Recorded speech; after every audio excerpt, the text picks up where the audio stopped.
Once again, I'm on the bottom, I couldn't be the boss, so I had to do a little time. No, don't kill us, accuse you if I say hit shit, old nigga know we slime.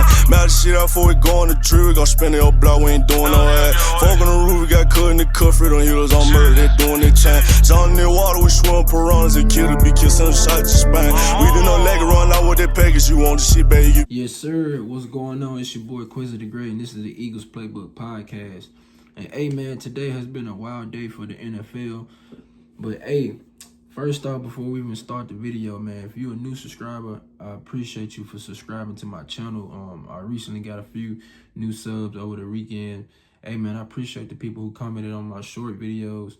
And hey, man, welcome to the family. Hey, but hey, man, let's get into it, man. You know, today was a wild day, man, for the NFL. You know, the Eagles decided to redo Dallas Goedert's contract. So, you know, hey, man, there's some good news, man, because like I said in my previous videos, you know, Dallas Goedert is a major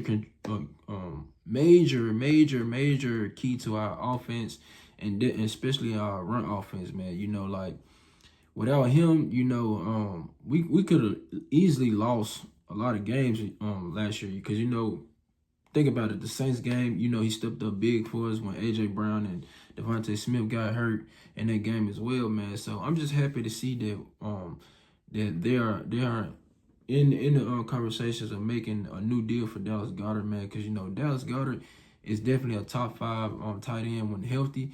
His only flaw is that he just cannot stay healthy, man. I would love for him to be able to at least play like 10 games this year, because I think he missed like 6 or 7 games last year. But, you know, man, shout out to Dallas Goedert, man. You know, he's a big part of our offense. You know, he was here for both of the Super Bowls, our first L and the one we just won. So, hey, man, that's good news to hear, man.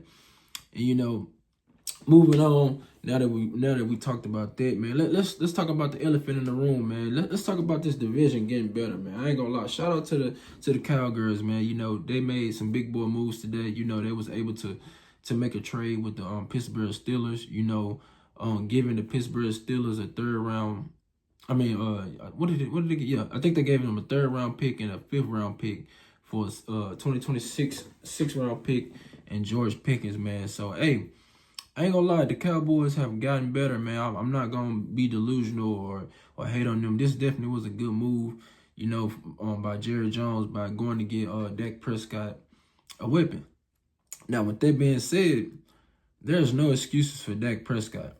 Now, I know y'all Eagles fan remember when what was that? I think Jalen Hurts' first year starting as a full-time starter, when the Cowboys, they had a 1,000-yard receiver, no, two 1,000-yard receivers, a 1,000-yard running back, and they had a top 5 defense, and they still wasn't able to do anything in the playoffs. You know, it's ironic to me, because like now Cowboy fans want to say Dak never had any help, but then they should throw in our face and say how elite he was with what he had. But, you know, it's crazy now they want to say, oh, well, if I had this and that, if he just had what Jalen Hurts have, we'll see how far we can get. But y'all been saying that he didn't need all that Dak was elite, that Dak makes players better. Well, we just saw the season that just passed, and, you know, they was worse with Dak Prescott in the league, in the lineup. So I don't want to hear no excuses. Dak Prescott got two number 1 wide receivers. You know, they still got a competent defense. You know, their defense was playing well towards the end of the season, even though they didn't make the playoffs. But, you know, that hasn't been the issue, man. Dak has had hella talent around him. Amari Cooper, Michael Gallup before the injury was a dog. At one point I was saying Michael Gallup was their best wide receiver. This was before the injury. They had Cedric. They had the slot wide receiver. I used to shout out to Cedric. We went to the same high school together. He was my high school quarterback. We went to the same high school in Memphis, White Station High School. Shout out to Cedric. But yeah, he had Cedric. He had Zeke in his prime. They had a top 5 offensive line when it was healthy. I know y'all remember that, but like, yeah, man, it's no excuses for Dak this year. But, you know, even with this this new addition to the Cowboys roster, you know, receiving George Pickens.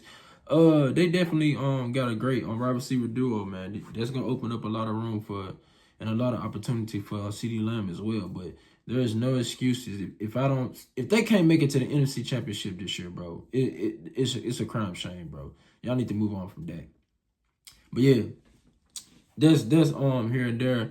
Here or there, let's talk about Justin Simmons, man. That boy, he want to be a Philadelphia Eagle, and my thing is, it would be kind of, I wouldn't say dumb, but kind of stupid if we sign him now that we drafted Andre McCouba and we still got Sidney Brown. But because if we do sign Justin Simmons, this is gonna kind of hurt Sidney Brown and Andrew McCouba. But we gotta see first, man. OTAs is around the corner, but hey. If we sign him, we sign him. I'm happy if we don't or if we do. But let's talk about this defense for a second, man. I still feel like we got a hole in that. I wouldn't say a hole, but I feel like we still gotta address the corner position, bro. I'm just not sure on Keely Ringo. I'm not saying he's trash, but I'm saying I just don't feel like Adoree Jackson is any competition for him or the Mac McWilliams guy. I don't think that he's any competition, real competition for Keely Ringo, man. I think we should bring in Stephon Gilmore or Jalen Ramsey, bro. Like I just haven't seen enough for Keely Ringo, man. And what I did see from him, like he was getting picked on. He had a good preseason, but I just looked at that Jaguars game when Slay got hurt and when Isaiah Rodgers got hurt. Immediately when he got in the game, they attacked him. It was like a 40-yard, 20-yard, 30-yard pass, something like that. But they was able to move the ball when he got in the game. But hopefully, Keely Ringo has developed, man. But like I said, you can't never be too safe, bro. Get Stephon Gilmore in here, or get Jalen Ramsey, or get another veteran corner in here, bro. It can't just be him, bro. But y'all let me know what y'all think in the comments, man, about George Pickens becoming a Cowboy, about Dallas Goedert potentially getting a new deal with the Eagles. And also, man, shout out to Jalen Hurts, man. Him and his wife was spotted at the Met Gala. I feel like they had the best outfits. And I feel like Jalen Hurts carried himself the way a man's supposed to carry himself. Hey, man, Jalen Hurts is definitely the most popular quarterback in the NFL. And player in the league right now. He took that from Patrick Mahomes. You can say what you want to say. I know y'all want to say Josh Allen, but only people really care about him is Bills fans. But shout out to Jalen Hurts, man. It was well deserved, bro. Well deserved, man. But hey, y'all let me know what y'all think in the comments, man. I'm Quizzy Greg. Fly Eagles Fly. We out.